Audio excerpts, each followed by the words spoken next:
ማለዳ የመጣ ስታነቃኝ እንደምን አደራችሁ ክቡራትና ክቡራን የምፅዓቱ አዋጅ ነጋሪ አገልግሎት አድማጮቻችን፣ ሰላም ለእናንተ ይሁን። የማለዳ ቁርሳችንን አሁን ጀምረናል። አዘጋጅ እና አቅራቢ ፓስተር አለማየሁ ነሞ። መልካም ጊዜ ሆነላችሁ። ከሕይወት ምንጭ ውሃ ስታረካኝ። ሻሎም ሻሎም ሻሎም። እንደምን አደራችሁ ቅዱሳን ወንድሞቼና እህቶቼ። ይህ ከምፅዓቱ አዋጅ ነጋሪ አገልግሎት እየተዘጋጀ የሚቀርብላችሁ የማለዳ ቁርስ ነው። በትናንትናው ዕለት የእግዚአብሔርን ቃል በማለዳ ተካፍለን ነበርና ዛሬም ደግሞ ከትናንትናውን የቀጠለ ሐሳብ እንካፈላለን። እንዲሁም ደግሞ በየማለዳው በተለያዩ ርዕሶች ላይ የእግዚአብሔርን ቃል የምንካፈል መሆኑን ላሳውቃችሁ እወዳለሁ። ወደ ዛሬው አገልግሎታችን ከመግባታችን በፊት እናንተም ላይክ፣ ሼር፣ ሰብስክራይብ በማድረግ ከእኛ ጋር አብራችሁ እንድታገለግሉ በጌታ ፍቅር እጠይቃችኋለሁ። አጭር ጸሎት እንጸልይና ወደ ዛሬው መልእክታችን እንሄዳለን። የዘላለም አምላክ እግዚአብሔር ሆይ ይህም ማለዳ በምሕረትና በቸርነት ስለሰጠህ እናመሰግንሃለን። ክብር ሁሉ ከዘላለም እስከ ዘላለም ለአንተ ይሁን። ነው ደግሞ በዚህ ማለዳ ሕያውና ቅዱስ የሆነውን ቃልህን እንድታስተምረን በጌታ በኢየሱስ ስም እንጠይቃለን። ይህ ቃልህ ደግሞ በሕይወታችን በኑሯችንና በአገልግሎታችን በሥራችን ሁሉ እንዲሠራ በኢየሱስ ስም እንጠይቃለን። በዚህ ሁሉ ደግሞ ክብር ላንተ ይሁን፣ አሜን። እንግዲህ በትናንትናው ዕለት ወሬያችን ምንድን ነው በሚል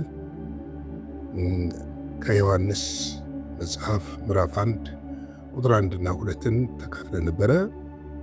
በዚሁም መጨረሻ የተመለከትነው እነዚህ ደቀ መዛሙርቶች ከክርስቶስ ጋር የነበሩ የክርስቶስን ሕይወት የተካፈሉ ያዩት፣ የዳሰሱት፣ አብረውት የነበሩ ያወሩ የነበረው ስለተገለጠው የዘላለም ሕይወት እናወራላችኋለን እያሉ ነበር የሚናገሩት። እንግዲህ ያዩትን የሰሙትን ያወሩ እንደነበረ ለመመልከት ሞክረናል። ዛሬም ከዛው ሐሳብ የቀጠለውን ቁጥር 3 እና ቁጥር 4 እንመለከታለን።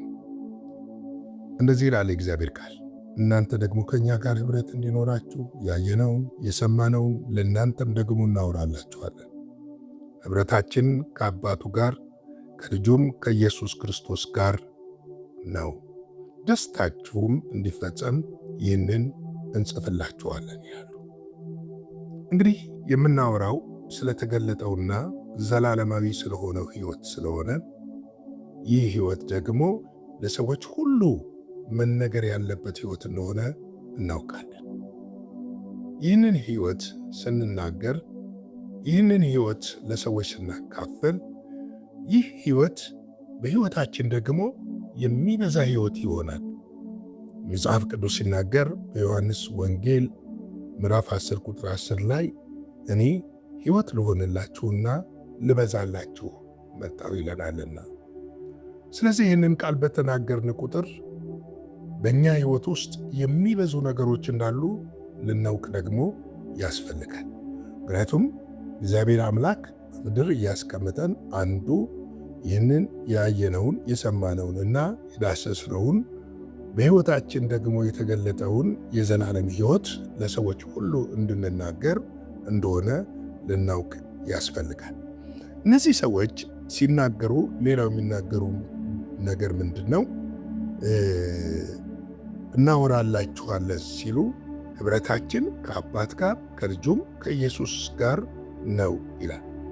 ወደዚህ ኅብረት እንዲመጡ ነው የሚያወሩላቸው። ከእኛ ጋር ኅብረት እንዲኖራችሁ፣ ከክርስቶስ ጋር ኅብረት እንዲኖራችሁ፣ ከአብ ከመንፈስ ቅዱስ ጋር ኅብረት እንዲኖራችሁ ነው የምናወራላችሁ ይሏቸዋል። እንግዲህ ይህንን ኅብረት ለማግኘት ወደዚህ ኅብረት ለመቀላቀል መንገዱ አንድ ነው።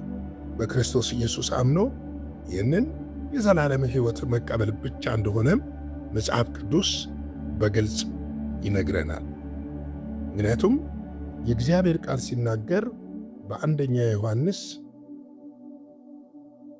ምዕራፍ 1 ቁጥር 1 ላይ ትናንት ባየነው ስለ ሕይወት ቃል ከመጀመሪያ የነበረው የሰማነው በዓይናችን ያየነው የተመለከትነው እጃችንም የዳሰሰውን ነው እናወራላችኋለን ያሉት።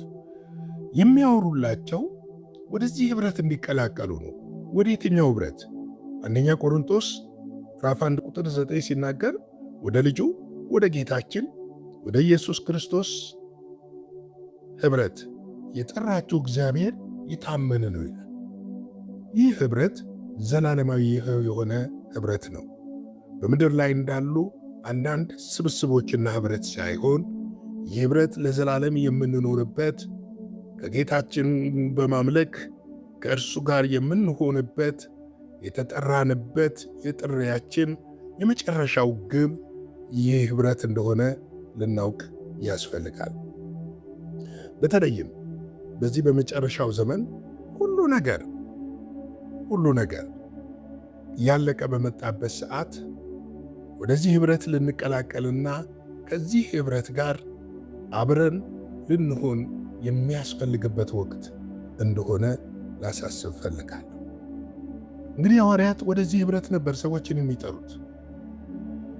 ዛሬም እኔና እናንተ ወደ ጌታችን ወደ መድኃኒታችን ክርስቶስ ኢየሱስ ኅብረት ሰዎችን ልንጠራና ለሰዎች ይህንን ልናበስር ያስፈልጋል።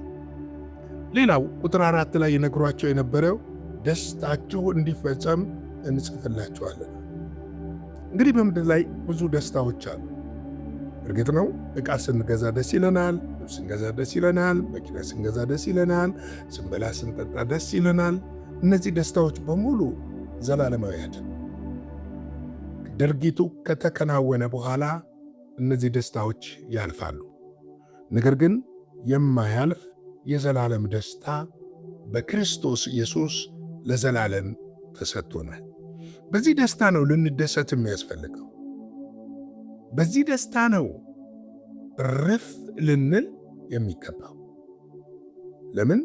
ዓለም የምትሰጠው ደስታ ጊዜያዊ፣ አላፊና እንዲሁም ደግሞ ከሁኔታዎች ጋር የተሳሰረና በሁኔታዎች የተያዘ እንደሆነ ልናውቅ ያስፈልጋል። የእግዚአብሔር ቃል ሲናገር በፊልጵስዩስ 4:4 ላይ በጌታ ደስ ይበላችሁ፣ ደግሜ እላለሁ ደስ ይበላችሁ ተብሎ ተጽፏል።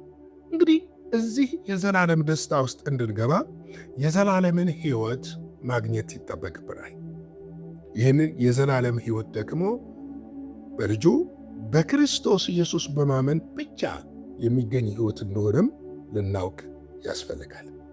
እንግዲህ ቅዱሳን ወገኖቼና ወንድሞቼ በዚህ ማለዳ ይህችን ትንሽ ነገር ለእናንተ ካልኩ ይበቃል እላለሁ። ላይክ፣ ሼር፣ ሰብስክራይብ ማድረግ አይረሳ። ከእኛ ጋር ደግሞ ለሌሎች በማካፈል አብራችሁን እንድታገለግሉ ፍጹም ትሕትና በጌታ ፍቅር ጠይቃችኋለሁ። አጭር ጸሎት ጸልየን የዛሬውን የማለዳ ቁርሳችንን በዚህ እናጠናቅቃለን። እግዚአብሔር ሆይ ይህንን ማለዳት ባርከ ስለሰጠን እናመሰግናለን። ውሏችን ሁሉ ባንተ በክርስቶስ ኢየሱስ ስም የተባረከ ይሁን። አምላኬና አባቴ ሆይ በዚህ ማለዳ በሕመም፣ በጭንቀት፣ በችግር የሚሰቃዩትን ፍጹም የሆነው ፈዋሽ የሆነው ስለኛ የቆሰለው እጅህ እንዲዳስሳቸው በክርስቶስ ኢየሱስ ስም እጠይቅሃለሁ። እግዚአብሔር የዘላለም አምላክ ሁላችንንም ይህንን ቀን እንድትባርክልንና በዚህ ቀን ውስጥ ያንተን ሐሳብና ፍቃድ ብቻ ማድረግ እንድንችል ጸጋህ እንዲያግዘንና እንዲረዳን እጠይቅሃለሁ። በዚህ ሁሉ ክብር ላንተ ይሁን። ስለ ሁሉ ነገር ተመስገን። በምትወደው ልጅህ መድኃኒታችን በጌታችን በኢየሱስ ክርስቶስ ስም ጠይቀንሃል። አሜን። ተባረኩልኝ። በነገ ማለዳ እስክንገናኝ መልካም ቀንና ሌሊት ይሁንላችሁ። ሻሎም። በነበረን የመልእክት ክፍለ ጊዜ እንደተባረካችሁ ተስፋ እናደርጋለን። በነገው ማለዳ በሌላ ዝግጅት እንገናኛለን። መልካም ቀን